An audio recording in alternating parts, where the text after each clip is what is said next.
Very welcome, Minister. I'd just like to pick up on the statement you made around there be no question of default. Now, I fully understand why, as Minister for Finance, there's nothing else that you can say, because for you to start engaging in the kind of things that I might say might drive up the borrowing costs for Ireland. As a member of the Oireachtas, though, it is just worth reflecting that it is very difficult to hear that. You made some fantastic speeches in opposition, including calling the payments to the bondholders a disaster and obscenity, and asking how any government could stand over it. Now, you've laid out why you're doing it. I understand. I don't agree with all of what you're doing, but I understand why you're doing it. But certainly, it's just worth pointing out that, as you say, 40% of the debt is not ours. The markets have factored. The markets don't believe that there is no chance of default. The markets have factored in a greater than 40% chance. The sovereign risk premium factors in a greater than 40% chance of default. So you can't say it, and I appreciate that you can't say that there's any chance of default, but I can and will, and would just reflect that it may be necessary, and we should always bear in mind that 40% of it is not ours, that we would never be defaulting on debt that was actually ours. Three quick questions, Minister. One is, back to the question that Deputy Murphy was asking around your letter to Anglo regarding wages. Did you write a similar letter to AIB? That's the first question. The second question is, do you know, and if you don't know right now, I wonder would you maybe come back to us, the level of debt surrender engaged in by Bank of Ireland? We had an extraordinary presentation by Richie Boucher here last week, where he essentially refused to answer very legitimate questions, some of which there was no commercial sensitivity or non-disclosure reason he couldn't. He very much thumbed his nose to the Finance Committee. It was an extraordinary performance. But anyway, that's what he refused to answer. And if you know now, or if you can find out, I'd appreciate it. So with regard to domestic mortgages, has Bank of Ireland engaged in any debt surrender to date? The last question, Minister, is I just would love your thoughts on where you see this fiscal union for Ireland in, let's say, 5 years' time. The two-pack is pretty serious. So just for the record, Chair, the first part of it is, and I quote, regulation and common provisions for monitoring and assessing draft budgetary plans and ensuring the correction of excessive deficit of member states. So this is serious stuff in terms of national sovereignty. The single supervisory mechanism, the single banking regulator, the common capital requirements, the Stability and Growth Pact. This is really very, very serious stuff that we are signing up to.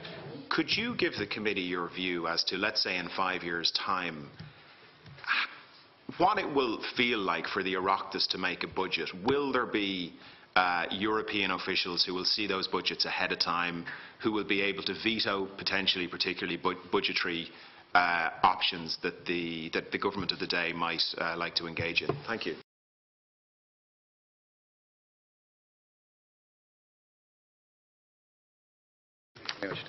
Minister. Well, first of all, Chairman, you and your committee invited me in to discuss an ECOFIN meeting. I'm aware of that. Which is taking place on Tuesday.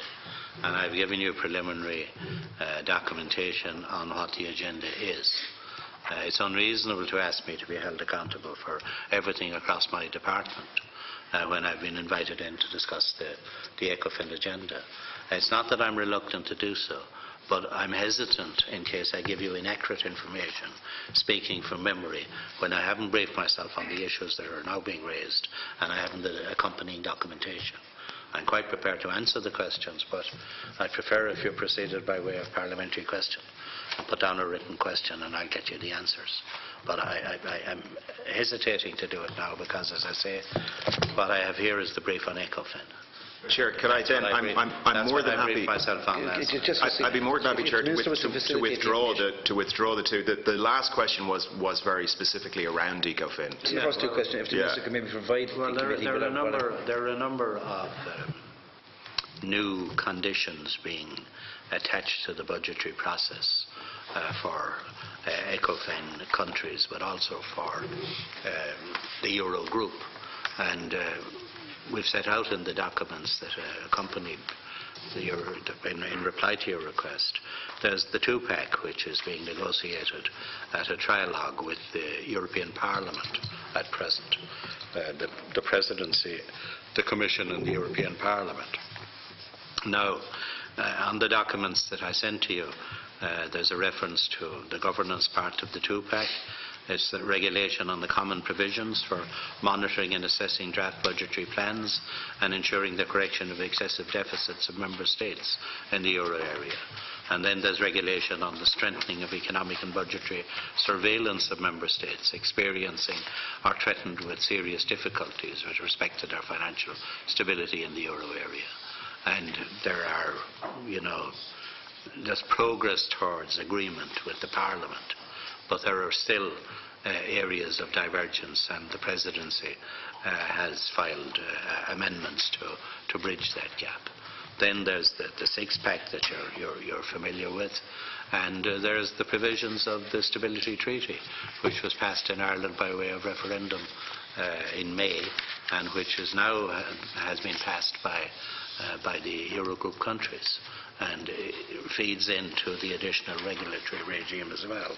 The only additional item that's coming forward is, and it's being proposed by the German Finance Minister, suggested by the German Finance Minister, because there's no formal proposal yet, and it's that the European Monetary Affairs Commissioner would be given the kind of powers that the European Competition Commissioner has.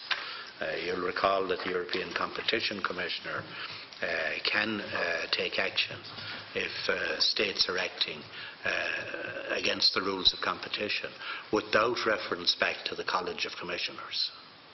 And that kind of interventionist role is being suggested now for effectively Commissioner Olli Rehn and his successors. That would give additional supervision, but whether that comes to anything or not, no formal papers have been filed on that yet that I have seen.